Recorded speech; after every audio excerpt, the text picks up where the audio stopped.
Today's guest is one of the best this country has to offer sonically. Born in Aotearoa, raised in California, and learnt and applied his craft at the street universities of Western Sydney.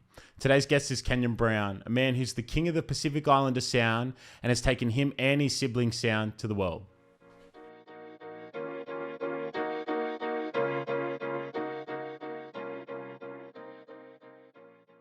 But anyway, bro, you mentioned how you want to team up with 7-0. Yeah. And go do regional Numbulwar and all that. Yes. So when I last spoke to 7-0 on our last pod, he was saying, so I want to join him and go to Numbulwar and group. Yeah, bro. Because my dad has worked in services somewhat. So I have like a knowledge of what that life's like. And Yeah. I can't think of anything better to do with my time than to give back to people 100%, bro. and travel at the same time, 100%. right? That's the dream. So, he was saying he's trying to get me up to Numbulwar and Groot, and then they wanted to do a show in Bali after. Oh. Because they know a guy who I think he owns the Lawn, which is where 1-4. That's where the boys are going soon. Yeah. And he wants to get Planet Vegeta there. Yeah. So, that would be mad That if would- you came. that and would then be you hard. performed as well. That would be hard, bro. I would love to. I've always wanted to perform in Bali. Yeah. But I think for me, the highlight would definitely be going up there with the boys. Like, I've spoken to Savino, briefly about it. Just, it would be, I said to him, like, bro, it'd be cool to one day go with you guys or just team up, Project Love and, 92 WRLD and just go together and run programs, but like just combine it all. I honestly, like, I have a lot of love for anybody or any human or anybody who takes time out to just go and give back to these communities. I have a soft spot for these people, because I got family over there. Like, I got adopted into a family from Warui, Mudbog, which is like off the coast of like Jabiru, so Arnhem Land. So it's north. It's an island off the coast of Australia, but it's a community from, like, they're considered Arnhem Land, North Arnhem Land. And ever since I got tied with those guys, like, everything just kind of changed. Because prior to meeting them, I was going to, like, obviously regional cities for a while and performing, and then ended up meeting my brother, who he was a DJ at the time, and he was an Aboriginal DJ. Like, he DJ in communities, and then he would come into Darwin and then DJ at nightclubs and stuff. So I met him through one of my cousins, and we got tight ever since. And then one day he's like, bro, do you want to let's go visit my home, and I want you to come meet, like, dad and everyone and meet all the family. Can we do, like, a little show? Because I had a New Year's event in Darwin, and then I was meant to go back, like, the 7th or the 8th, but I ended up staying back another week so I can go visit the community. And then that's where it all started. That's mad, eh? Yeah, like, I went there to just do a show for, with the family and because that's pretty much that was home, so I had to go and give back to them. And then, bro, next thing you know, like, all these relatives from all over places, like, hey, bro, can you come here? And he hit me up. It's like, bro, can we go to this community and do a gig? I'm like, man, let's do it, let's run it. And then next thing you know, fast forward, we're doing concerts and stuff. And then they started asking, can you come and do music programs with these kids, because they're asking us if he can stay a bit longer. And I'm like, yeah, cool. And then and that's where it is now. Like, we're learning as we go, but we're just some, like, young islanders and young Aboriginals teaming up together, putting something together that might be able to, like, translate to them and help them in any way and inspire them. And it's been working, man. So seeing Jaquil and them do it, bro, it's humbling, man. Like, it's just more people doing the same, like, going in that same lane to deliver the same one message, which is hope, unity, love. It's dope to see. So that's why me and Jaquil were saying, bro, hopefully this year or next year, man, we team up and do it, man. Even Danny, spoke to Danny too. Like, yeah. We believe, like, I believe when it happens, it was for that reason. Whether it's this year, next year, soon, next month, next week, whenever it happens, it's that there's a specific reason why it's happening. So we said, when it happens, it's gonna be God's timing. But if I go up with you, I want you to link me up with the Black Az boys. Yeah, I was gonna talk about that, man. I grew up watching them. I remember back in the day, it'd pop up on Facebook. For those who are listening who may not know who I'm talking about, it's the boys, you might know them as the Bush Mechanics. They used to go viral for it on Facebook. right, living off the land essentially. Like, For real. they have that series, and essentially they find a carcass of a vehicle, like a genuine carcass of a vehicle, and they'll somehow get it started again. They would call bush mechanics Black As Boys. Right, and they have like on TikTok they started going viral, which was I love seeing that when they did like the painted on Nike boots and all that. Right, how was it going up there with them? So we went to Ramo, and is that off the coast? No, that's more east. That's more east on him. It's crazy because we went there, and so how do I say this? Everyone's connected in a way, so somehow everyone is related, in some way. So my brother is related to, we have a sister that lives in a place called Milingimbi, which is, I think it's like an hour away from Remaginning, where those guys are from, Black As Boys. And our sister's husband, Ken, call him Nunu. What's up, man? If you're seeing this, what's up, bro? He was like a big fish. He's a big fisher and big hunter, and he knows Joseph, the bush mechanic. Yeah. And he reached out and said, bro, the boys are coming to Remaginning. Can you take them out hunting? Keep in mind, like I'm locked in on the Project Love stuff, so I have no idea that who these. I mean, I know who they are. I'm just not taking into consideration like who they are. I'm not really thinking about them. So, oh, cool, we're gonna go hunting and fishing with some like locals. So we take off from Millie, and then we get to Remaginning. So it's not the first day; it's maybe like the second or third day we go hunting, dude. And I'm like, they pick us up. Oh no, I see him the day we land. I see Joseph, and I'm like, bro, that looks a lot like the. And I look at my brother, and he goes, oh yeah, that's the Black Ass guys. And I'm like the viral Black Ass guys that like take cars and make stuff out of nothing. And he's like, yeah, we're going hunting with them. I'm like, what? Yeah. So then, bro, we go out hunting with them. They show me their cars. Like, we're driving in bush, and we see, like, they're like, yeah, so that over there is, like, there's, like, cars, busted up on the side of on the side of the dirt tracks. Like, yeah, so we, use that for a little thing, like, hunting day, and chucked it out. And so we drive. Bro, it was wild. It was so crazy. How was the hunting, bro? They're going to have to go and watch a video that I posted, because... Yeah, I watched that today. Yeah, that was insane, man. We went goose hunting. Where else? Tried to find some wild pigs. Couldn't land anything, but you got a lot of goose, and then went straight back to their house and just done it right there on the the way they cook it. It's cool, eh? It was crazy, bro. It was an experience that I definitely won't forget. I remember posting it up on my stories, and everyone's like, "Wait, are you with the Black Ass Boys? Like, you're hunting with them?" I'm like, "Yeah, man." It's it was humbling, and the way that they were like talking to me. Like, I was a superstar. Yeah. Like, the way they received me was like, oh, respect, and thank you guys so much. Big fans. They're, like, asking me for pictures. I'm like, bro, can I get a picture with you, man? Like, you're the Black Eyes Boys. Let me get a photo with you, man. But it was cool. It was a very good experience, bro. Yeah, bro. But, yeah, if we go up there, 100%. We talk now and then on Facebook, and they're like, bro, when you coming back? Chico, he messaged me the other day asking, like, checking up on me, and I was like, yeah, man, I can't wait to come back and run it back with you guys, bro. Going even further north than Arnhem Land. Yeah. You recently did shows in Samoa. Yeah. But that's crazy. So cool to me. Yeah. That, I think it was like after the Rugby League World Cup, I kind of started to notice like the Pacific Islands kind of bringing it back. Yeah. And having artists that have heritage or are from the islands perform there. How was that for you going to Samoa and performing? Yeah, it was a beautiful time, man. I went there for my father's 60th birthday as well. So it was a lot at the time, and the last time that I was there prior to that festival and my dad's birthday was like when my nana passed away. So it was like it was a weird feeling going back, because the last thing I remember was burying my nana, and it was a sad time. So going back and just everything that was happening, like I'm going back to Samoa, celebrating my dad's 60th. I'm with all my family, so obviously all our relatives from Australia, New Zealand, America are flying in for the birthday, but I'm also performing at a festival in Samoa. It was crazy, bro. Like coming out on stage. I remember the first song was Amelia, came out to that.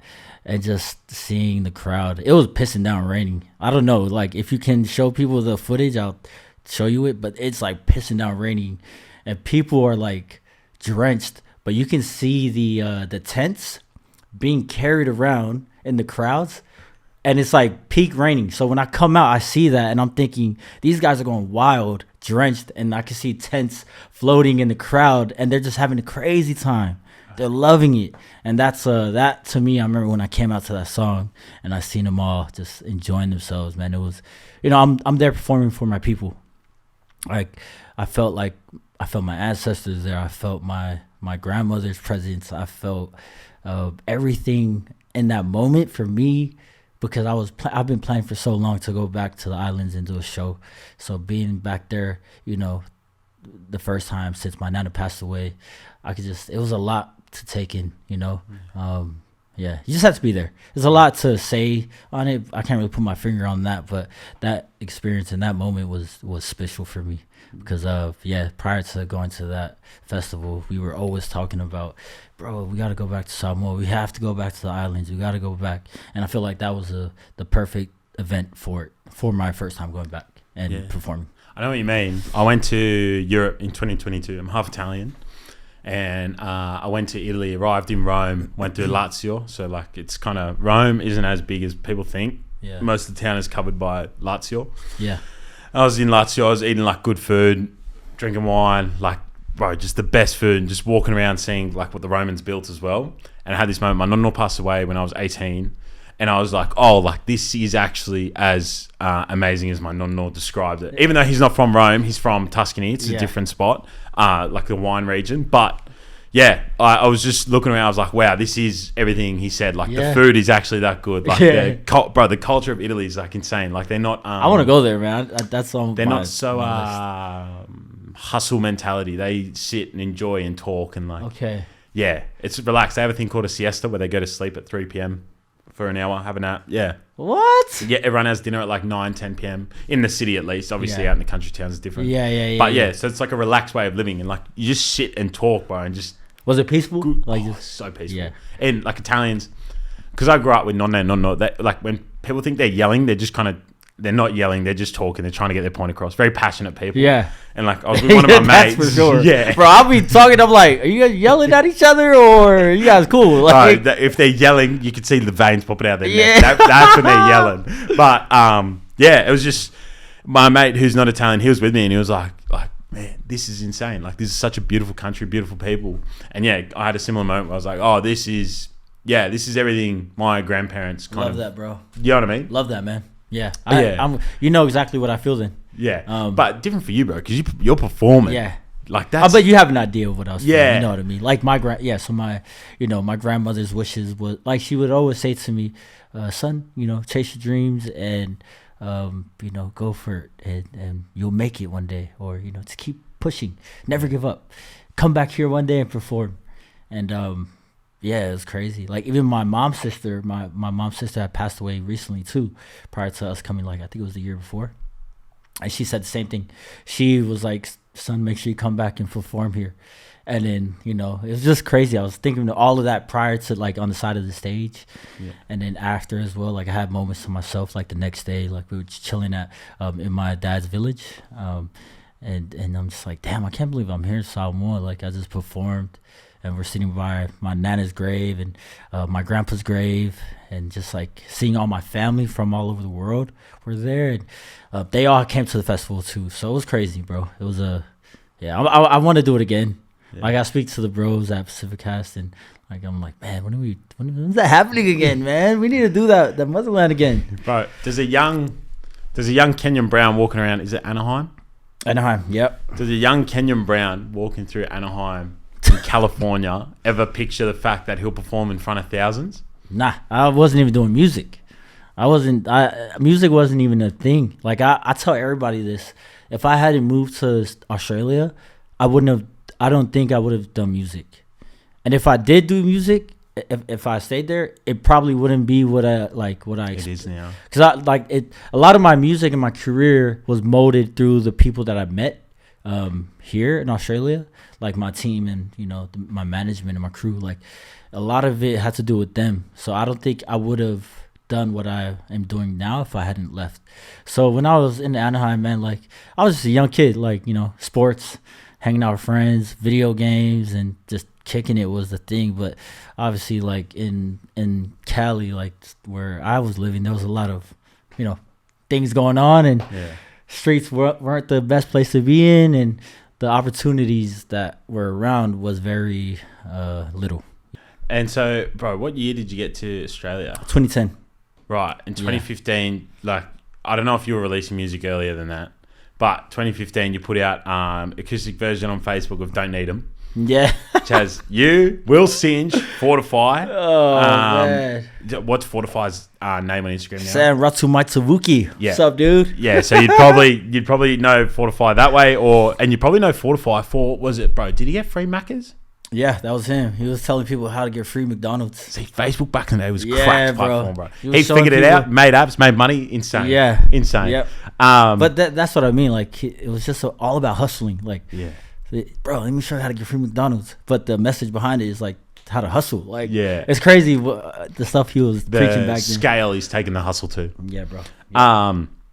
But yeah, so it's you, Danelle, Will Singe, and Fortify on that track. How crazy is it for you to like, bro? First of all, that lineup, for those listening, you may not know, but Will Singe would definitely be have the most streamed Australian song. I still think to this hip-hop. day, hip-hop. Unless Leroy took over with and then Leroy Stay with Justin Bieber. Stay. Yeah, he took over with Stay. But Will Singe has a song with Jonas Blue, and that surpassed billion, I'm pretty sure. That song was huge, man. Did you ever think back then, like, what it would come to now type of thing when you started making music, and like especially with those guys, did you ever think you'd take it to the levels you've taken it to now? Man, I'll be honest, like the same thing I was telling you about when I was living in Cali, like it wasn't what I wasn't thinking about music. So when I started doing music with them, I wasn't thinking like, oh damn, yeah, I see myself being big. I was doing music because I loved doing music. I bought myself a little laptop, a microphone, interface, and I was just doing music because I loved it.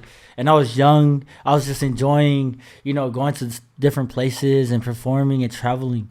So I never really like took it in and thought to myself, okay, I'm gonna make a game plan because I see myself like here in 5 years, and I know I'm gonna be here. I just was going through the motions. Each day that's all I was focusing on, and I didn't know, like, even now, like, sometimes I'm thinking, how is it happening? Like, how am I here? But back then I wasn't telling myself, oh, I'm going to be doing this and traveling and touring and going to festivals, performing, headlining and da-da-da-da. Back then I was just like making music and cool, let's travel, let's perform and get drunk. Did it, but like, right, surely, how long into it did you get your first show? And when you got your first show, did it click like, oh fuck, like there's actually money to be made here. There's a career out of this. So the first time I ever performed was I was opening up for Swiss. If you guys don't know who he is, like a pretty like a goated reggae artist from this side. Like he, back before social media was the thing, he was making those hits. So I had opened up for him. But I was only doing covers, like SoundCloud covers at the time. Yeah. And that was my first ever performance. And I'm only like, maybe 19, 18, maybe? And that was the first time, but I did it. I don't remember how much I got. I think I paid like 100, or if that, maybe like 10 drink cards. I don't remember. Yeah. But then the first time I actually got paid and I realized, okay, maybe there's money to be made here. Like, let's take it more serious. Would be, I say, around the 2016, 2017 time, when I was going to regionals and I was going with Noiz and Mark and Sam. That's when I realized, like, I actually had fans, like guys that were coming up to me telling me like, bro, I love this cover that you did. I'm like, oh, that's a SoundCloud cover. Like, how did you find me? They're like, oh, I've just seen people sharing it around. And when I started meeting like the local fans, like the Aboriginals and Indigenous people in these cities, like around, communities surrounding those cities, I'm like, damn, like, how do you guys know my music? You're from like a very small part. And then that's how I just started. I took that and I ran with it, and I'm like, okay, maybe I can make something out of this, you know. And that's when the touring started picking up. Then I started releasing more music, and then I was able to tour off those songs, and started seeing the money come in. I'm like, cool, let's take it serious now. Like, let's start making this a living. Because I was still working. I think I was still working at City Beach at the time. And That's insane. Yeah. I was still working in the midst of all that. But then I had to quit. I just quit because I was like, okay, I want to put more time into, you know, honing my craft and figuring it all out. So I took maybe a whole year of, bro, I was broke, dead broke after quitting, and I was just getting little, you know, dollars here from gigs and whatnot. But that year was probably the best year. I'm glad I took that year off and quit and just went through the struggle to figure out who I was and learn myself in the sense of music. So yeah, there's no better way to learn about yourself than like when you got nothing to lose. 100%, bro. Because then you realize like you're willing to try things you didn't think you'd try. Exactly. And you're willing to put yourself in positions that you didn't think you'd put yourself bro, in. like you won't. Yeah, for me, like I wouldn't have never learned what I learned if I didn't quit. And I was always looking at it like, okay, this is a mistake. Like maybe I shouldn't have quit, because I was like, oh, I can't even like pay my phone bill. I can't even buy credit, because back then it was just credit. I was like, I can't even always go. I was like, I can't even buy credit. It had like, what am I doing? This is a mistake. I feel like you don't learn until you make mistakes. Like you're not really, you know, learning anything until you make a fail at something. And that's pretty much that. Like you until you will learn everything when you realize you have nothing to lose by taking risks. You know what I mean? So yeah, bro, I say that all the time. It's just like, fuck it. That's a heavy line, bro. Like, that shit hits for real. Yeah, and I often say on a bit more of a tangent, but like we're on a floating rock. Like just fucking. You just gotta go for it, bro. Because like imagine you didn't quit City Beach. Yeah. You know what I mean? I'm right. You probably don't do the show in Samoa. Like that's what from that decision. That's what's at the end of that line. Exactly. You know what I mean? It's funny you said that, because lately, like in the last 6 months, I've been realizing a lot of things, and that's one of the things that I started realizing was like, people won't actually start changing until they understand that you have to take accountability for everything that happens in your life. Like whether it was the decision prior to that thing that's happening, or whether it was a decision you made 5 years ago. Until you realize that everything that happens in your life is based on your decisions, you won't change. And that's one thing that I started realizing, because I used to get mad at things. I'm like, like, how come you, and why didn't this happen? I'm like, I allowed myself to get to that place, you know, and I started getting less mad, and I started being more at peace with myself, because I realized that you just have to start going for it. Like every decision you make is solely that's on you, you know, and everything that happens in your life is on you to an extent. To an extent. Yeah, I do agree, but it makes life easier if you take accountability for things and you take the power away from someone having that influence over you. Yeah, bro. Yeah, 100%. It's a steep lesson. It's a steep. It's something. It's you just gotta really think about it and take that in. But that's one thing I learned. 100%. Yeah, bro. Crazy, Crazy, you're just working it, bro. Crazy, you're just working, and then you just kind of be like, yeah, fuck it. Yeah, like, that's a young age to do that as well. Yeah, bro. And my mom and dad were like, go back to work. And I did end up getting a little side job with my cousin. Yeah. But I like, bro, I wasn't feeling it, man. I'm like, nah, I need to get the hell out of here. Yeah. After I quit and I focused on music, got a little side job with my cousin. I'm like, nah, this isn't. I need to go back to that.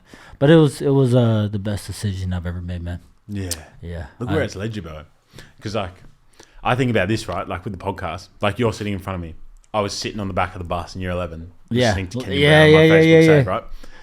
But yeah, it's the same thing for you. It's kind of like, I always think about, if I didn't do that first podcast episode, I don't sit with you right now.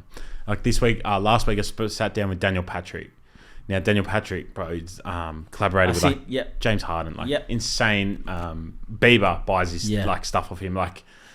Does he live in? No, LA. He was here for a week. I managed to get him, and he follows the stuff as well. Dope. Yeah, all that leads from that one decision back then. You know what I mean? See what I mean, bro? Like, everything that happens in your life. Like, I know some people might take it out of context, but if you really sit there and think about it, like every decision that you make in your life will get you to a certain point. Yeah. Whether it's a good place, bad place, like you got to look at the decisions you made And once you take accountability, you'll stop blaming people for things that happen in your life.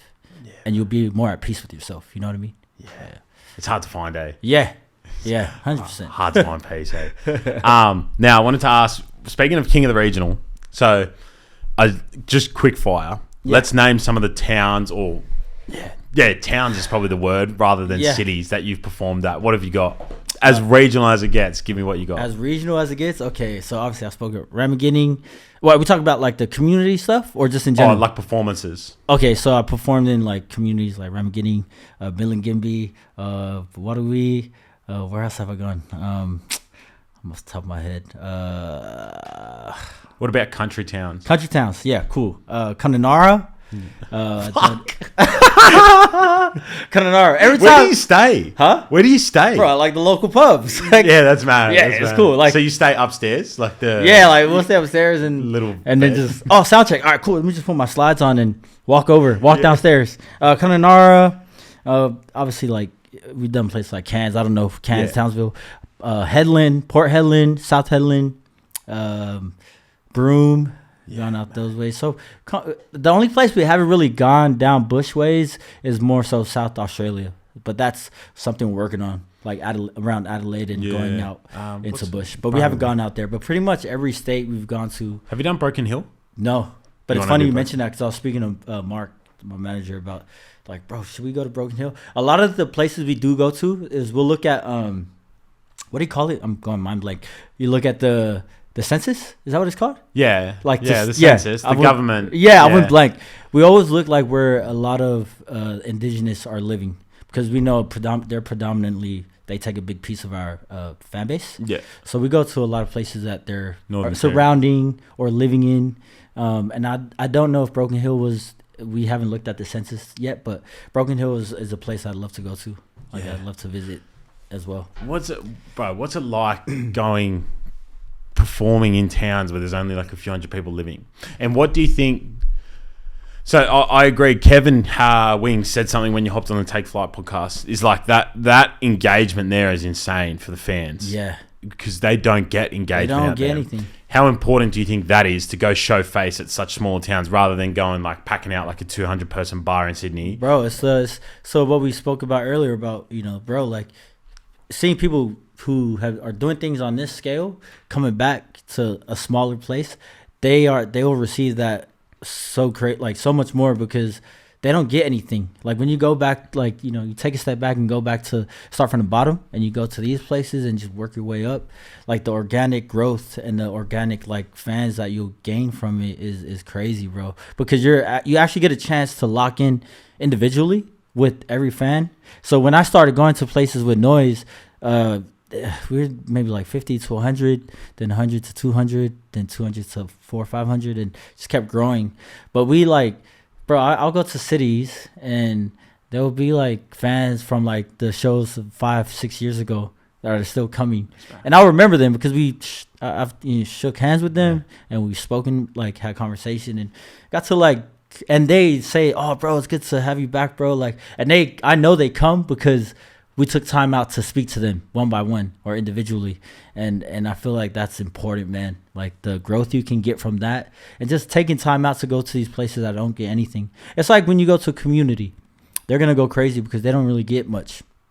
But it's a genuine love, and it makes you want to go back over and over and over. And that's what happens with all these regional towns. Like I have a lot of fun going to these places. Back then, I used to have a lot of fun because I was separating myself from the city life and I was like having a reset.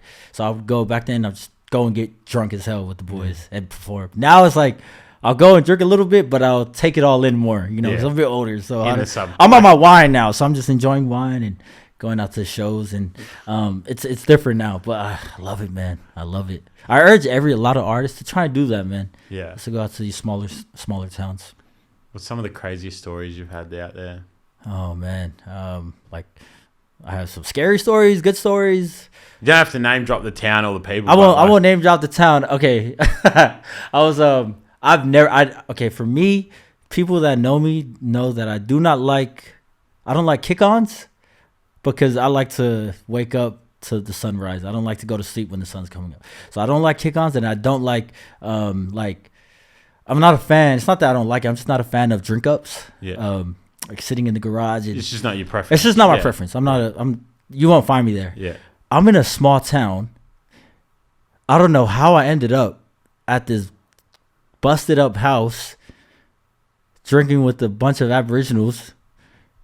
I woke up the next morning not knowing what I did last night. And then one of the boys told me, he was like, bro, you were like in the trenches drinking after the show. Like I was walking around the town like by myself, just like off my head. I was wasted, bro. But you know what? That was a crazy time. I remember walking in and he's always, hey, what's up, bro? Like, and I'm like, where am I? Because I remember one of the guys at the show was like, hey, meet us over here. And I came to the house. I thought it was just like a little one. Bro, there was like 20, 30 people in a living room and garage. It was, that to me was, because like I said, I'll never go to kick-ons or drink-ups. Yeah. But I found myself there like wasted, turned off my head till like 7 a.m., sun's up. And I'm like, bro, what the heck? And I remember waking up in my bed. And I'm like, what happened last night? I just remember the sun coming up. And that's when I realized, oh, shit, I need to get the hell out of here. But, yeah, bro, that was one of the craziest things that I remember doing. In a small town after a show. I'll never do that again. Yeah. I'll never do that again. I was never into it, but actually, like maybe 3 blocks away from here, my mate had a share house. Yeah. Shout out to the shed. But at the back there was this. So it was like a family house before it. But so there's my mate, 2 girls, and one of my other mates in there. And the girls, they were chill. They were like, yeah, like because they were friends with us as well. So they used to have parties all the time, and they used to have kick-ons. In the shed. So this big back shed was like used to be full of garden tools, all that shit. Completely emptied it out, put ping pong tables in there, couches for kick-ons. Everyone would say on a Saturday night, like, let's go back to the shed. Not Fridays, because Matt had footy. Matt, who lived there, had footy on Saturdays. So it was never on Fridays unless it was the summer. But every Saturday night without fail, because we're coming out of COVID, so like Panthers was like, everyone would go to Panthers, like all the local spots. And everyone would be like, oh yeah, let's go to the shed. So anyway, there was one night where I remember I had to get up early on the Saturday morning to do some Helos stuff. So I was there till like 2, and I went home, or maybe even like 1. I went home, and then one of the girls that I was talking to at the time, she was there. And I remember I went outside, and it was 7 a.m. because I was like up early, back down in Penrith to do some stuff. And I opened the shed door, and the boys were still kicking on, but it was proper like daylight. And the boys, the boys looked at me and they're like, "Fuck, Falk, we can't keep doing this." I was like, "Nah, this ain't it." It is not the one. It full shook them for like the whole week. So when you seen the sun, were you same thing? Where you're like, "Oh," I was fine because I went home, got like 4 or 5 hours sleep. Yeah, I was getting on my day. I was fully showered. Oh, okay. So I didn't stay with them that night. Okay. I went home at like 1. Yeah, and I was back at around 7:30, 8 a.m. And I opened the door and they saw the light and they saw me and they're like, first of all, have you been here the whole time? Second of all, what's the time? And they were like, yeah, and then I told them it was like 8 a.m. and they were shook. They were shook to the core. That happened. They would have had a bad day. They would have had a long day. After that, we always kept the shed door open so that we could at least tell with light. Like that, yeah. The sun. It ain't it, eh? The sun is a beautiful thing, but those kick-on, the sun rising during a kick-on is... Oh, yeah, when I was in Europe at Croatia, I went to Ultra, which is a 3-day festival. But because it's so hot of a day, the festival actually ran from 10 p.m. to 5 a.m. That's the time the festival ran. Yeah. So I was going home at like 4:30, 5 a.m. Walking across Croatia through the hood as well. What the heck? Across Croatia, the fuck country. Walking across Split. Is it because it's hot, you said? It was too hot? It's so hot during the day. I kind of rate it. Damn. Not a bad idea. I never thought about that. Not a bad idea. Well, if you think about it, that's different. like clubbing. Yeah. Like going a night out. Right? Yeah. Kind of, yeah. Okay. And yeah, that was different because like I remember Timmy Trumpet was playing a set and then Afrojack played a set and then they looked up behind me because the lights are so big at the festival, right? And one of the boys like, he turned around and I was thinking like someone that we've been traveling with is here or something to surprise us. Just turn around, like the sun's up. Like, holy shit. Yeah, bro. And when you realize it, you're like, oh, okay, I gotta go. I gotta get home. I gotta go close my blinds in. Well, I was staying in a hostel, so I had no blinds to close. I was just crashing on a bunk bed. But yeah, it's different. That's a different idea. It's a different type of kick-on. The kick-ons are different. You're a different animal. Would you say you prefer doing regional shows to major cities? Yeah, no. Yes and no. Just I like both. I always used to say I prefer the regional cities over the major cities, but I like both now. Like I don't know. I don't know why, but I'm cool with both. I will say I enjoy my time a bit more when I'm in the regional cities because I'm away from everything. I'm in a whole different, Less going on. Hey? Yeah, there's less going on, and I always call it. We always say what we say: small city, big mentality. Like everyone goes out and they're just there for a big night, good time. Yeah. They don't even know who you are. I've been to a lot of shows at like pubs in smaller towns, and the guys would be like, I know that. So during sound check, we'd have to be there like from like 6 to 7, but they gotta kick everybody out who was there at the pub, the local pub, and like wouldn't go down well. Oh, they wouldn't go down well, but so they were given the option, like guys who were there after like tradies and stuff, like just like the full blown tradies, like these guys, shit like that, and I'm like, bro, I'm sorry, man, I'm here to do sound check. We have a show. When you got those tradies out in the middle of the country, full cut scene out of Red Dog type of blokes. I don't know if you ever watched Red Dog back in the day, one of the GOAT movies. When they hear your accent, do they kind of be like, oh, is this like a big international artist type of thing? I don't even think just me. So a lot of the times I was with Noiz, Bina, Danelle, my brothers sometimes. Not even just me, just any of us. As soon as they speak to someone or like a security guard, the security would be like, oh, these guys are performing. They're like, oh, these guys are like big acts or something. And then they're like, oh, they're just performing. They're from out of town. They're from, Sydney or whatever. But a lot of the times we give them the option, okay, you can stay here because they're enjoying themselves after work. And we didn't want to kick them out from soundcheck. We'd have to give them the option. You can stay. You're just going to have to buy a ticket to stay here until doors open. And then, bro, they would buy tickets. And then after the night is over, they're like, oh, mate, that was the best, caught the night of my life. And I'm like, cool, bro, what's your Instagram? And so we would gain fans through that way. Like, and it was crazy, man. That's how you get a fan for life. Like, it may only be one follower. That's one follower for life. A very engaged follower as well. Bro. And I've had some like some guys that they only met me on that night and became a fan. They respond to every story like, oh, dope, cool. And it's cool, man. Like, those kind of moments. That's why I like going to regional cities, because of experiences like that. Like, I won't really get those kind of times in major cities. So, But I like both. Yeah, bro. It'd be cool to do those regional ones. Broome would have been a cool one to be at. Broome was to this day was the biggest one. I think Noiz had the biggest show so far. I think it was about 900. Bro, that's not a show. That's like a little festival. Yeah, it's like a little festival. It's like 900 people. And it was an outdoor spot too. Yeah, but Broome's low-key a bit big, hey? Like, it is? It is. And it's a lot of I'm not sure if there's a mining town around, but there's a lot of workers. Perth, Western Australia. Lots of mining But a towns. lot of the fans aren't from Broome. They're from like... everywhere. Bro, that's so... I spoke on this on another like podcast in the past, but I had an experience where the guy, a group of people came up to us. They paid for VIP and meet and greets. So a part of the meet and greets, you were able to come to the sound check and hang out with us. And they told us that they drove 19 hours.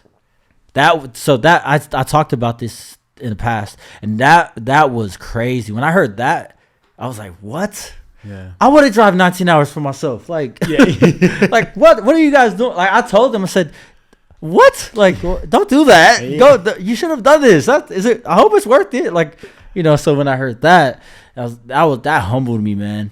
And I'm like, okay, so these guys love us that much to travel. And if anyone knows how these guys travel, they travel like they make it work with whatever they're whipping in, if you get what I mean. Yeah. Like they be packing cars, man. And like their cars be busted up. You'll be taking like, what do you call the Ford Rangers and stuff, and the Hiluxes through these, muddy waters. I'd be seeing like a little Toyota busted up Corolla driving down. There's like 7 of them in the car, and then they're just whipping. They know how to drive through these things, and I'm like, so it's just crazy hearing when I think of 19 hours driving through bush, driving on dirt road. I think of that, and then that's what makes me like. That's what makes us continue to come back and always do shows, because if they're gonna drive 19 hours, cool. I'm gonna fly. I'll take some time to fly out there and do a show for you guys. Yeah, bro, that's the shit. And the other thing about it as well is like, forget the music, forget all that. It's like, what the experience of that for you come the end of your life, like what a memory to have. Dude, I'll never forget that. Every time I will always tell people like about that 19-hour conversation that I have, because that is a big thing. Like driving 19 hours, like imagine flying 19 hours to a festival, like it's a big, like world. People would do that, you know, if it's a big festival. But I'm Kennyon Brown going to Broome and you're driving 19 hours, you know what I mean? So yeah, it's crazy. Yeah, bro, that's insane. That's wild, man. It was me, Noiz. It was me, Noiz, and Bina. We were out there, and I remember telling my sister, I'm like, bro, they drove 19 hours. And she walked over to them, she's like, can I have a hug? Like, and there was about five of them, but they were so happy, man. The smiles on their faces.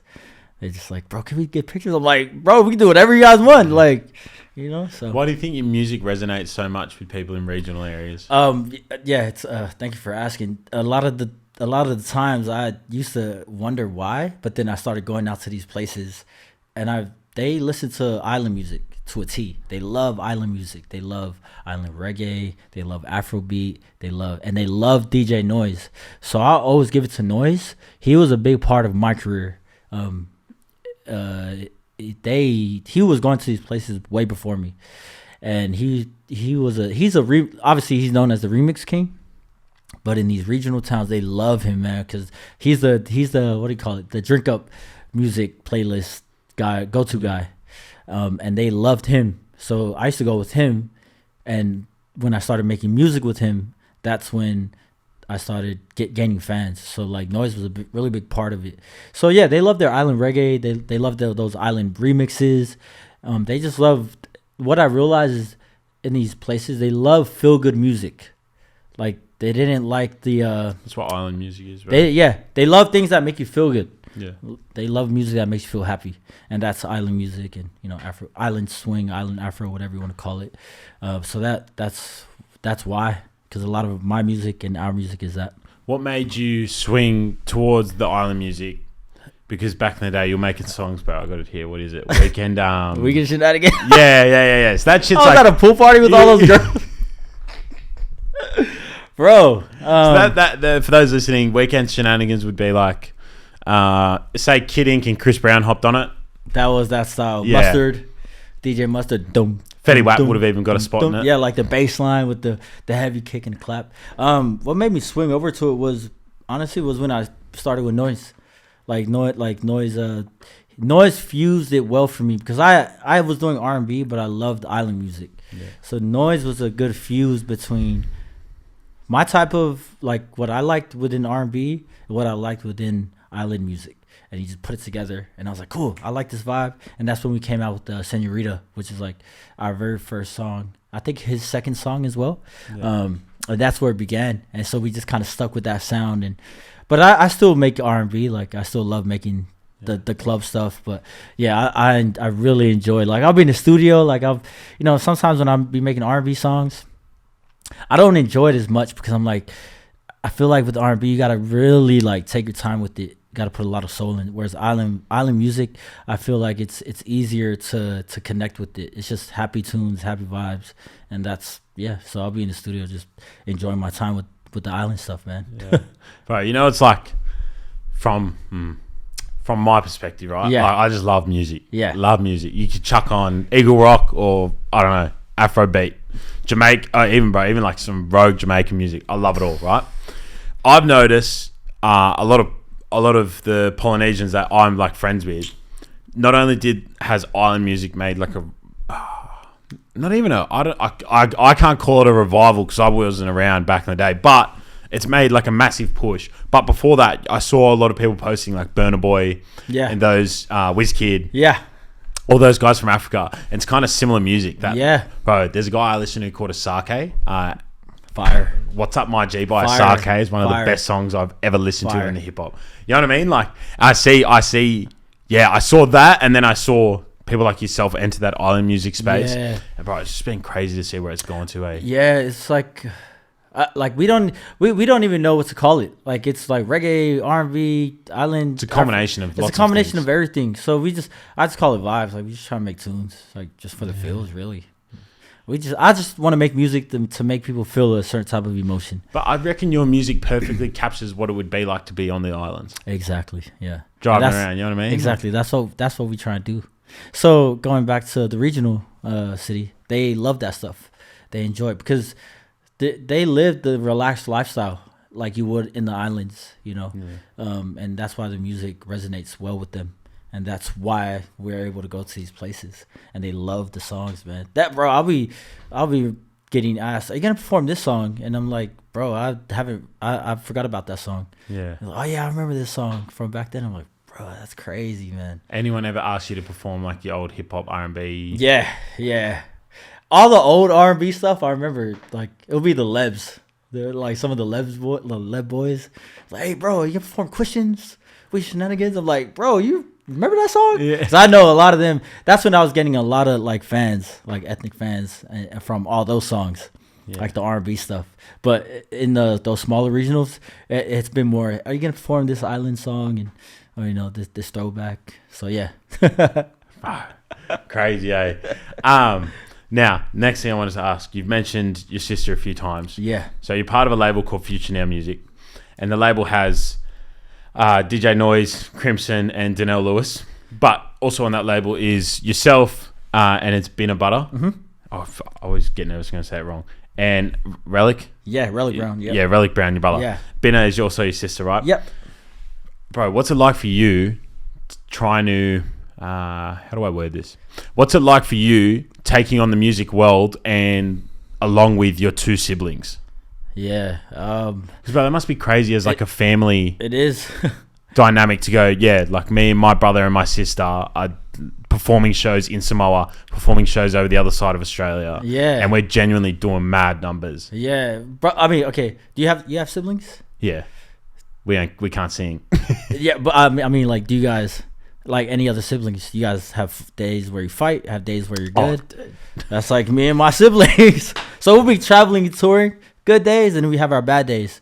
It becomes a lot, but I would not trade it for anything. Because when I used to tour, like, by myself, or when I would go to cities alone, or even with like Noiz and stuff, it was cool being around them. But then when my siblings started coming on the road with me, I felt more comfortable.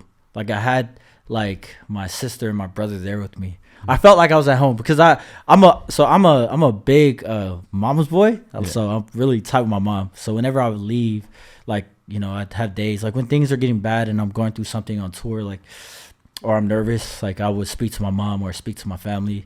So having them on the road with me was like, it was definitely more comforting. Like it was a big help. But we have days where we'd be squabbling, man. We'd be fighting, like. This is about dumb shit too, man. Yeah. But it's like siblings, That's why I asked if you have siblings, because we're just siblings on the road. And Mark, I know, bro, he hates it when we get into it. Like I know the whole crew hates when me and my siblings fight, because they always have to like get in the middle of us, and like calm it down. So I apologize, guys. What's it like? Yeah, what's it like doing mad numbers and? Yeah, because bro, it's such a unique situation to find yourself in, right? Like your sister and your brother, they started making music after you, hey? Yeah. Well, my brother was always in the music space, so he's in a band. Yeah. And I learned, like, he was the one that got me into, like, he's the one that got me into live singing, performing. Yeah. I was always just singing at home and jamming my guitar. My brother was a performer in the family, but. After that, that's when I started making records and releasing music, and then got them involved. Yeah. And what's it like for you to see where it's at now? Bro, where you're doing 5 million streams per songs. And it's crazy, man. Like I check it like now and then too, and I was like, "What? This is wild." Like I have like heartfelt moments when I talk to my like brother and sister, like seeing them get happy about like numbers, bro. It makes me happy, man.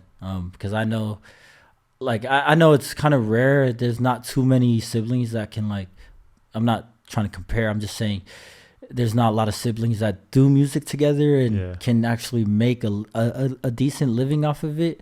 So it's cool, bro. like to be able to reach all these numbers together. I was, we came from the same parents and we grew up together, we were in diapers together, crawling around together, and just to be able to like grow old and make music and make money off of it together, and it's a family thing, so I don't know, man. It's something that like I can never really explain properly. A lot of people would ask me, what's that like? But I'm like, I don't know. It's cool. it's actually cool. Yeah. It's bad. Bro, one of my dreams is to own my own football club and build it from the ground up. Come on. Yeah, hell yeah. And I like that, bro. That's cool. Yeah, thank you, bro. And I'm a football fanatic, being half Italian, just what I grew up on. And when the boys have pushed me on it, they're like, oh, who would be in positions of power and things like that. I go, obviously, I'm yet to meet a lot of people, right? Who knows who I can meet along the line. But I always say I'm the owner of the club and the main operator. The only person, or there's maybe two, but my brother would be in one of the positions where I tell him my decisions. Yeah. Because my brother doesn't have any, because he's my older brother. He wouldn't have any. He's never had an agenda to please me. He's always just had an agenda to do what's right by me. You know what I mean? Yeah. Okay. I think it'd be the same for you guys. Yeah, where it's 100%. like your siblings may deliver you some news or some truth when you least want to hear them, but that in doing that, it progresses you so much further forward than just getting yeses all the time. You know what I mean? Because like we hold each other accountable. Like yes. So I record my brother and my sister, and like they're the only two people who get the real side of me when it comes to recording. I'm very hard on them, man. And like we get into it sometimes when we're recording. Like I'll tell them like, no, do that again. Like we'll spend like, but sometimes I do feel bad because I'll make them like spend like hours on a certain line, but it's because sometimes like I need to step back a little bit and let them get in their comfort zone and do what they feel makes sense for them and what is good to them. Yeah. But I'm always like, not again and again and again and again. We'll spend so much time on like one verse, but it's that because we keep it real with each other. Like I'll tell them like, nah, we need to do this again. Or even me, like my sister helped me write one of the records on my next album, and I was trying to tell her, like I won't lie, this is the first time she's ever told me no. Like I was like, nah, I'll keep it like this. She goes, no, trust me, this one's better. Like, and then I sung it, and I was like, all right, that's actually dope, and like we just keep it real with each other, bro. And I feel like you understand that. Like it's cool to have that around, being with your siblings. Like it's genuine and it's pure. Yeah. So, what's it like seeing your sister? Because so for those listening, Kennyon did a podcast with Chris and Oz, and that would have been like over a year ago. Yeah, over a year. And that was just kind of Chris and Oz just kind of trialing. It never really went to air. But I edited it, so I heard that podcast, and basically no one else has ever heard it besides me, you, Chris, Oz. Damn! But in that one, you mentioned how your sister didn't really want to make music. I think. Yeah, no, she didn't want to make music. Yeah. So what's it like to see your sister now be like doing these numbers, bro? It's performing in front of these people. Yeah, she's actually like in some places, if not a lot of places, she's bigger than me. Like the numbers might not be. She might not have the same or could be the same, but I do know her brand. I feel like it's a female thing. I feel like when the females really latch on to female artists, they're loyal. They're loyal, man. Yeah. So we'll go to places and then I'll be standing there like, okay, cool, take a photo, and then like these other guys will come and they're like, just Bina. I'm like, oh yeah, nah. Like, and seeing her be like that, I'll step back sometimes and like I've definitely had those moments where I look at her and I'm like, she didn't want to be this person. Even now, she sometimes like she just takes it real lightly. Yeah, takes everything lightly, not like for example, because she just had her child. Yeah, and she's probably gonna announce it. I don't when this video it'll probably already be announced. She was pregnant and she went to the markets that happened. That Ozzy and them are running. Yeah. Down Pacifica. Yeah. So I'm just giving you an example. She went over there, heavily pregnant, and she was getting stopped. Like, I didn't go. She told me after she came home. She's like, yeah, I was getting stopped. I was so tired. And I'm like, you got to realize, like, you can't just, like, people know who you are, Yeah. Like, you can't just be walking around, like, light about everything. they're gonna come up to you and she's like, I'm so tired. I'm like, but that's what I mean. Like, she still takes everything lightly, and I'm like, you gotta switch. You gotta know that you are in the public eye and people do know who you are. So you gotta move with that and understand that, because that's who you are now. You know what I mean? And I love seeing that for her, because she was the baby of the family, and she was like the only girl until she had her daughter. So we don't really care about her anymore. We care about her daughter more now. But my sister, she'll be on FaceTime. I'll be calling for her kids. Yeah, like anyway, it's cool to see you. Where's the kids? You know what I mean? So it's I still look at her as my baby sister, and when we go out together and I see her on stage doing her thing, it's cool, man. Even my brother, when my brother's out there, like, so with my brother, his music isn't as big, but I will say he is one of the craziest live performers I know, and vocalist. You mentioned he was in a band, right? Yeah, he was in a band. So we did a tour in the States, and he was our opener. So we took him over there, and he opened up for us, and he set the stage, man. Like, so just seeing them both in their element with me, it's bro, I love it, man. I love it. Touring in the States. Yeah. How insane was that for you? Oh, yeah. For those listening, I think I mentioned in the intro, born in Aotearoa. Yeah. Grew up in the States till what? How old were you? I came here when I was just starting high school, so I was maybe 15. Yeah. No, 14. 12 or 13. Nah.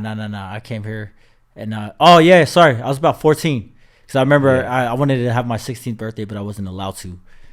Yeah, so I was about 13, 14. Yeah. Roughly. And you came here from growing up in California. Yeah.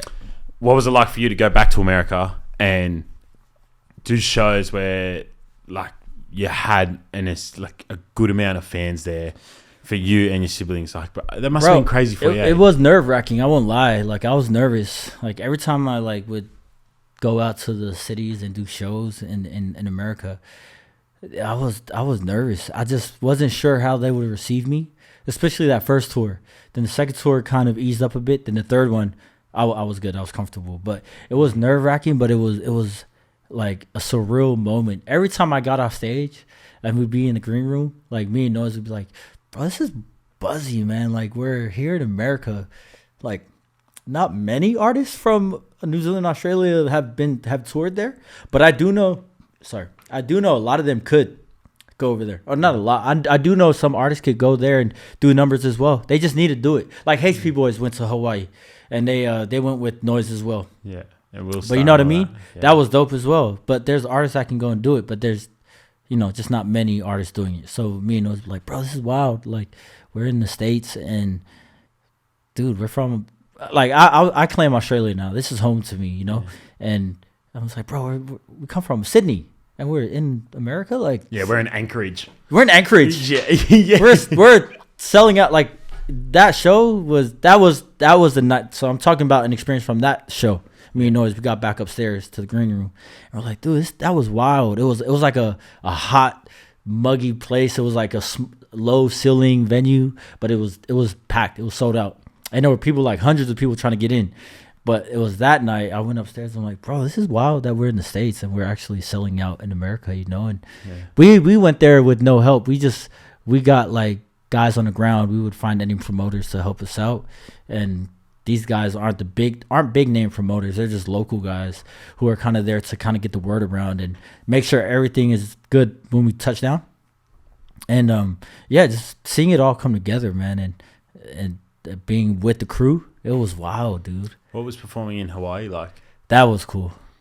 Yeah. Hawaii was cool. It's like the islands. Do numbers over there? Yeah. We did maybe, like, I'd say 500-600 in Hawaii, and it's wild, man. Like, bro, that's a lot of people. Bro, I won't lie. Like, because I always used to compare myself to, like, I always used to compare it to other concerts and shows around the same time. Like, is that a good amount of numbers? And people were like, yeah, bro, 500-600 people is a lot of people. And when I was on stage and looking out, and I'm like, same thing. I'd have this, I'd thank them and I'd tell them, we come from Sydney, and we're in Hawaii. And I'm just looking at them like, how did you guys find us? Like, but that's the power of social media, the power of music, how it can connect to people all over the world. And but Hawaii was, like, for me, is like the islands. I'm on the island, and it was kind of similar to Samoa, like the same vibes. But It was cool, bro. Yeah, I'm looking forward to going back to Hawaii. Bro, that's so cool. Hawaii was a wild time too. Yeah, that was a wild time for me. They drink? Huh? They drink? Hell yeah, bro. Yeah. They do everything. They do everything. They do everything that you can think of, man. And it's a different type of party there. Yeah. Like like for example, we go to a bar and they don't use the thing measure. They Freeport. Like, oh yeah, cool, bro. Yeah. So cool. Oh yeah, so, strong as shit, man. Yeah, same in And Asia. their shot glasses are the same as. Oh, I was in Vietnam, bro. They didn't even. They hardly put a mixer in, bro. Yeah, I'm like Tell me talking. when to I'm there like. yeah. You're gonna stop? Bro, telling me, hey, we're in Vietnam, and they were doing the exact same thing, and I was like, wait, like maybe not, like Yeah. Yeah, like I'm one and done. I'm done here. But yeah, no, they turn it up over there, man. But Hawaii's a good place. When you said earlier, like you compare yourself, I often tell people this when they're going out on a limb to do something out of the ordinary. Is that like it's something that was said to me? I can't remember by who, but it's like comparison is the thief of joy. It is. And you're always comparing yourself up in front rather than what's behind. Yep. So like whatever numbers you're doing, you'll look in front rather than the amount of people who. Yeah. And it's not a competition either. It's not, bro. Everyone forgets that. It is. And then like comparison is the thief of joy, 100%. And then you can't enjoy the moment, and that's one thing. Like I don't do it anymore, but I'm saying like during that time, like I used to do it a lot, bro. I used to be like, damn, is these numbers good? Like, and I'd see like or hear through the grapevine like this show was crazy and that show was sold out. I'm like, come on, we gotta do better. But then I'm like not enjoying my own show. So yeah. And then I do the same thing where I'll like compare myself to maybe brands or podcasts, and then I'll just think, oh no, this amount of people bought this. Like that's crazy. Yeah. Because you're not comparing yourself. Like you're just looking at your own numbers and what you're doing, and you actually take it all in, and you're happy about it, man. So like I said, you got to take accountability for everything, bro. So yeah, it's hard. Yeah. Fuck. It's hard to remind yourself in the moment, but it's always worth reminding. Yeah. Now I have a few things I wanted to ask. Street Uni. For For those listening, Street University is probably one of the best things the Australian government's implemented. It's a free to use program for youth. Street Uni Penrith. Yeah. Mountie. Penrith has one? Yeah, I swear they used to. I think. I'm on the back of Rivers. People correct me if I'm wrong. Yeah. Okay, cool. That's mad. Near the back of Poddy Beyond. Shout out my brother Jake. Yeah. One of my best mate owns a massive gym in Penrith. Which one? Poddy Beyond Health Club. Where the old UFC gym was. That space, yeah. I go there sometimes too. That's a mass spot. Yeah.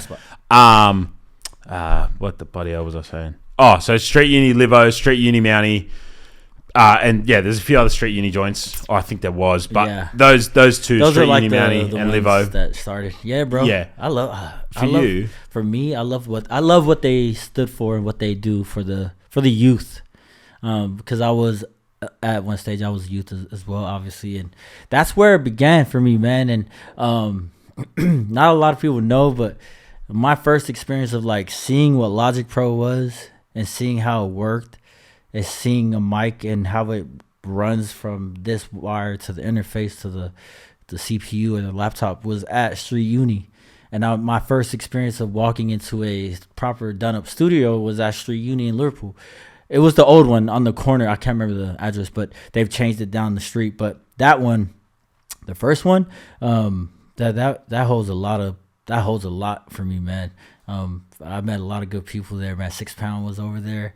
And that's where, bro, not a lot of people know this too, but Jay King was, I don't even think he remembers. What's up, Woos, if you're seeing this? He taught me how to record because I walked into a studio and he was recording something. And I think I accidentally stumbled in because I was like, they said that I was able to go in there and now and trial it out and do whatever. And he was in there finishing up.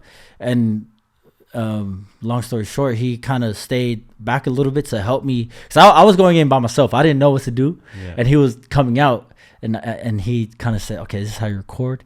This is this. The cursor does this. That the arrow does this. Like this button is that." So cool, And I'll never forget that. I don't even think he remembers that, but I'll never forget that moment. That was the first time I ever done anything with Logic Pro, and he's the one that kind of showed me, and then obviously I just had to go and learn more myself. Butterfly effect from that, eh? It's crazy. Butterfly effect, bro. But Street Uni's a beautiful place, man. I give a lot to them. Pretty sure Lex is a similar story. Yeah. Used to work volunteer. That's how I met the boys, and like Sally was in there. We used to go to church together. Like I'd see him around and stuff, and I remember him from when he was going to that street uni and I was going to my street uni, but we were in different separate dance crews. And I remember like his dance crew was going to the practicing at the Mountie street uni. My dance crew was practicing at the Livo street uni. So I remember those days, man. Bro, so crazy, eh? So crazy. Like I've spoken to this to my friends as like, cause they up in the mountains, they wouldn't know what street uni is. I say these government implemented programs that are run by the best souls and volunteered at by the best souls are the exact reason we actually have a scene. Yeah, bro. Because without Western Sydney, there's no music scene. I know a lot of not even musicians, dancers now that I see are doing things like crazy now. I remember them from Street Uni, and I'm just like, that place really done a lot of work for the culture. Yeah. You know, and they deserve more recognition, in my opinion. I feel like they need to be more known, and they've done a lot for the dance scene, the music scene. Just bro. The creative scene in general. Yeah. They're very good. When you started making music, and you're living in Western Sydney, would you have ever pictured like the scene we have now, and that Western Sydney was at the forefront of it? No way. Even when I was kind of catching a drift. Even when I was like your way, on my way, I didn't even think the scene was gonna be where it is now. I never thought that, to be honest. And when I started like releasing more music, and then I started hearing all these other artists, I was like, like finally, like there's a scene coming. But even then, in that moment, when I was like, "Oh, cool, there's other artists," and now they're starting to catch more of an audience. I didn't even think it was. Even then, I didn't think it was gonna be what it is now. You know? Yeah. So I don't think anybody really realized what it was gonna be, to be honest. Well, from my personal opinion, but yeah, I think it was just something that caught everyone off guard. Yeah. That's why it was such a big thing. That's what I think. It was a big deal, man. When I was younger, I remember feeling. How do I word this? I remember feeling insanely amazed by the fact Scribe and Savage were from New Zealand. So when the idea that like the boys from Mountie and from surrounding areas, wherever they were from, whether from Dooney, whether they were from whether it was Hefts, whether it was 1-4, whether it was Kurtz had already come, but like Young and Lips coming out of Cabramatta, the idea that superstars could come out of Australia and Western Sydney, it didn't shock me as much as like I like to think, because I'd always remember like Savage with Swing, and Scribe. It's possible. Yeah, it was just our turn, 100%. But it was a matter of who was first. Yeah, like what was going to break it. I was just like thrown off, man. Like I was like, this shit is crazy, because my cousins from the States are starting to hit me up.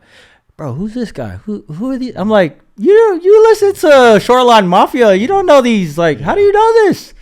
And that's when I realized, I was like, bro, that was the shocking moment for me, was like everybody from overseas that I know they weren't really familiar with, but at least they know who these people are. Yeah. They're asking me, who's 1-4? Like who those Samoan rappers? And then who's Hooligan Hefts? Who's Young and Lips? And I was like, this is wild, man. Yeah. Who's Lissy? Who's who's Lissy? Like who HP? I'm like, this is crazy. This is so crazy. And then when HP went to Hawaii, I was like, yeah, that's what I'm talking about. Yeah. One of the most beautiful things about Australia is its multiculturalism.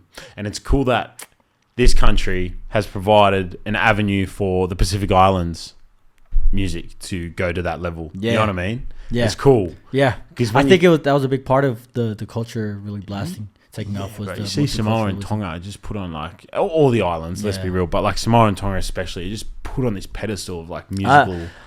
You know what? It's funny you mentioned Samoa and Tonga, like islanders in general. That one for me was a big thing. Like I would always sit back and be like, it's cool that a lot of the hip hop scene was I wouldn't say run by, but like when they started taking off, in the last few years, like I'm looking at it like these are the same boys as me, and like you got non-islanders locking in with them, and Yeah, like mate. I'm over there. For example, 1-4 was after me last year at Promised Land, and I remember being on the side of the stage and looking out to the crowd, and I'm like, these are Samoans, and there's a lot of non-Samoans in the crowd going wild. I'm like, this is so dope. Yeah.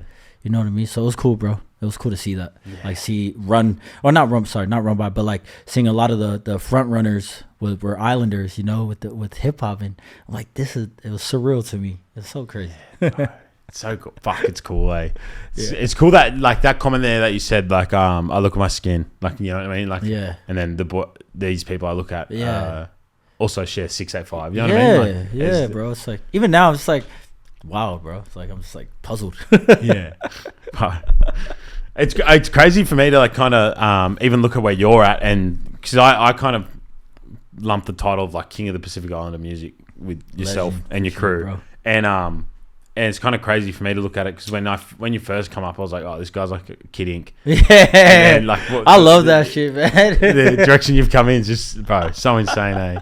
That Facebook era is just goated. That was crazy. I remember Fetty Wap, bro. Oh god, that guy dominated. Who else is Fetty? He'd still be rich off it, surely. 100%. Yeah, 100%. Like those songs are like classics now, man. Yeah. Even Kid Ink's even Mustard's hits are all classics now, bro. Yeah. It's crazy, eh? It's crazy. Now, I wanted to ask you about what's next. You mentioned earlier you have a project on the way. Yeah. How do you feel about an album on the way? And also, to give an insight to fans, explain the due process of creating an album and how you've created yours in the way. Does it naturally come together over time, or is it genuinely from the get-go, this is the album I want to make? Yeah. And you reverse engineer from that point forward? Definitely that. It's definitely that. Like, so it's two ways. It could be that way, or we just make a bunch of songs and then mix it, select, and then put it on the tape. But for this one, I think the last year a lot's changed for me. I'm not gonna announce it now, but a lot has changed for me, and this album, like, I got my first, like, I wouldn't say Christian song, but my first song that I saw you preview it the other day. Yeah, like, you know, about God. And that was one thing that I realized. I was like, okay, this one's going to be a different tape for me. Like, the tape is everything. So it's like, you know, my life, me as a man that's not perfect, still praising God and giving back to him, and then still releasing music about, you know, good times and having a good time. And, you know, this one is going to be, for me, is probably going to be my favorite because I feel like I'm about to step into my 30s. And this is the first tape that's coming out as I turn 30, bro. So this album, like, I've already started pinpointing, like, the songs that I want to put out. But I'd say in the last 2 months, a lot of the songs that I had ready for the tape, I felt weren't the ones that need to go on this tape. I started getting feelings and ideas that would make more sense, that will relate more to me, what's happening in my life. And that's why I scrapped the whole thing and just started fresh. And that's what I'm doing now, is we're just starting fresh and creating a whole new catalog for the album. And now I would say I'm about 60% done. So yeah, bro, I'm looking forward to this one. What would you say is the core concept of it? You mentioned there with, like, the 30s. Yeah, it's everything that's happening. Yeah, it's the, like, so for example, would you say vulnerability is a core thing? Vulnerability, 100%. That's the core thing of this tape. It's opening up and showing people that, like, I still give all my glory to God, but I'm not a perfect man, and I do make mistakes, and you're gonna see that in the songs. They're gonna be like, how's that song on the same album as this song? And you'll see what I mean when it comes out. They're two different types. The duality of man. You know, what it's really like, you know, especially in my world, what it's like to be in the industry that I'm in. Yeah. You know, like, so God is like the reason why I started getting back on track, bro. Things are starting to go sideways for me over the last few years. I started getting lost in the sauce, and, you know, things were getting a bit too hectic, and someone reminded me, like, bro, you gotta give give back to God, bro. You got to go back and take a step back and realize and ask him why are things happening that I didn't want to happen in my life, and that's where this album is. That's why I scrapped the whole catalog and started remaking everything. So looking forward to it, bro. Yeah. Bro, how exciting, eh? It's everything from my whole life. I'm not saying it's gonna be on some deep like Kendrick Lamar stuff or J. Cole stuff, but you're gonna get the Kenny that everyone would expect, the turn up Kenny. You're gonna get the calm Kenny. You're gonna get the vulnerable Kenny. You know, so it's a mixture of everything, bro. And I feel like this is gonna be my favorite one. You're gonna get Kennyon. You're gonna get Kennyon. Yeah, you're gonna get Kennyon and all parts of Kennyon. Yeah, bro, that's exactly that. Me and my manager were talking about this last week because he said, "Are you comfortable with dropping, Jehovah, which is my next single on this tape?" I said, "Yeah, I'm comfortable. I feel like I need to. I feel like I don't want people to take me the wrong way. I don't want people to think that I've completely made a flip. I'm learning and I'm trying, and that's this whole tape." Storms is evident you can incorporate faith within hip hop. 100%. Storms is walking example of that. Even Friday's he's one of my biggest influences right now, man. Like he's the reason why I said to myself, I can open up and be vulnerable. I can be able to put this on this tape with other songs that people will be like, why is that connected? And I feel like people need to get the realism of what it's like in my world, so I'm looking forward to this. Oh, that's so cool. Yeah, man. His albums fascinate me, eh? Yeah. Because you have a story. It's a concept. It's a story, bro. It's an idea. It's an insight to a fascinating mind. Because anyone who makes music at a decent level is a fascinating mind. And the other things on that note is I do a lot of the writing myself, if not all the writing myself, and production most of the time, only because I've never been able to work with other people's beats, and I've never been able to write with other people. I always because when I write, I take my time, and I've been in the studio sessions where people will be around, and I'm such a, if you know me, I'm always making sure everyone's okay, and when people would be sitting in the studio with me, I would kind of feel like I'm wasting their time. Yeah. So I couldn't actually write how I wanted to write. So then I started sticking to myself, and that's what I'm looking like. That's what I love about it. I'm able to, everything I can do, everything that I release can come from just me. And that's why I'm looking forward to this tape. A lot of it is, it's written just by me with the help of some of the other boys.